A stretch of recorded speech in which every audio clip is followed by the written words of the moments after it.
Joining us now is Michael Bociurkiw. He's a former spokesperson of the Organization for Security and Cooperation in Europe.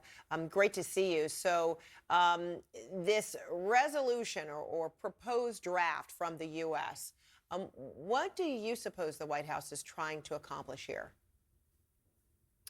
Good to be back on air with you, Fredricka. Well, it boggles the mind because part of what the U.S. wants, of course, is parroting what Mr. Trump said, calling to question Ukraine's territorial integrity, basically referring to Mr. Zelensky as aggressor, this sort of thing. But the deal that's also been reported on CNN is very lopsided in favor of the United States, offering up to $500 billion of stuff, not only below the earth, but on top as well, port infrastructure, that sort of thing.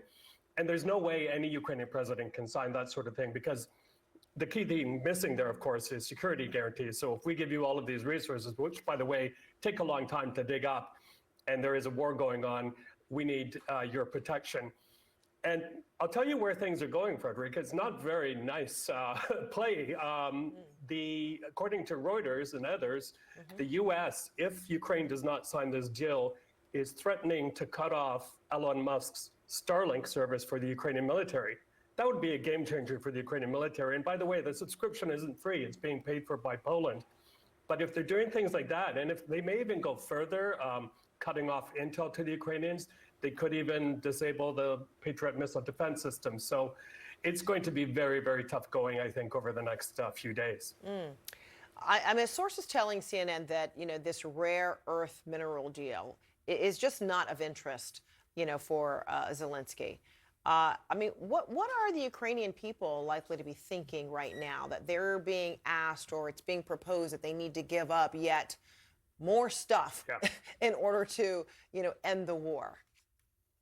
Yeah, well, I'm glad you asked that because what we have basically is a split screen reality. You have ordinary folks on the street I've talked to who say, no way, this is ours. And they'll remind Americans that a lot of the money that was spent on the war in Ukraine by United States remained in the United States and key states like Pennsylvania, creating wealth there, building weapons. But what is really feared here is that, yes, it will, this wealth that has been locked in the ground will go to the Americans and with little in return. But I think one of the reasons we're in the situation we are is because President Zelensky, all down to the foreign chambers of commerce, the American Chamber of Commerce and others, have been touting Ukraine is open for business. We have all of these minerals. And here's a pro tip for them all. Never, ever whisper within earshot of Mr. Trump, let's make a deal, because once that got into his head, he wants to push this as far as he can. Polish President Duda, said he spoke with Zelensky ahead of this, anticipated meeting today with Trump. And he told the Ukrainian president that there is, I'm quoting now, there is no other way to stop the bloodshed and achieve lasting peace in Ukraine except with the support of the United States. Ukraine probably agrees with that. But how is it positioning itself, Ukraine, Zelensky, how is it positioning itself to try to get some peace of mind with a deal that is to promote peace for its country? Yeah, well, it's pretty difficult for Ukraine to do anything when everything seems a bit lopsided right now. I mean, last time I checked, when you're talking about reparations, it's usually after the war, the aggressor pays, not a fellow democratic state. That's number one. And number two is, the frontline European states, such as Poland, the Baltic states, realized that they could be next.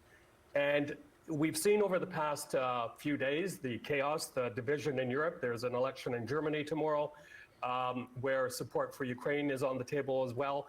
And there's a realization here that there's no way Ukraine can backstop what the U.S. has been providing.